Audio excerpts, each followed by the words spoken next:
दोस्तों इस समय मुजफ्फरपुर में है और मुजफ्फरपुर के मीनापुर में और हमारे साथ है पम्मी राज। अभी छठ का समय है, छठ का भी बहुत सारा गाना आपका है, तो चाहेंगे दो चार दर्शकों को गुनगुना दीजिए। चौदरा घरे जब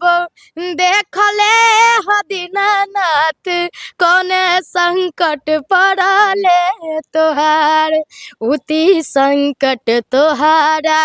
के पड़ले ह दीनानाथ बाझिन के मरवा धैले खार आटा ही काठ के कोठरिया दीनानाथ रूप छान लागल के मार काहे ऊपर चढ़ी ऊपर सुतला दीनानाथ ओहिला के मरवा धइल खार। बढ़िया बढ़िया में हो गए तीन चार गो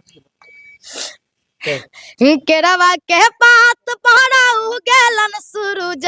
मल झाके झुके केरवा के पात पहरा उगेलन सूरज मल झाके झुके करेलू छठ बरती या से झाके झुके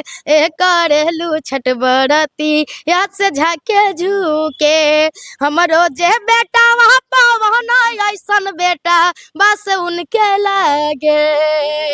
हमारो जे बेटा वहाँ पवन ऐसन बेटा बस उनके लागे करेलू छठ बरती यहाँ से उनके लागे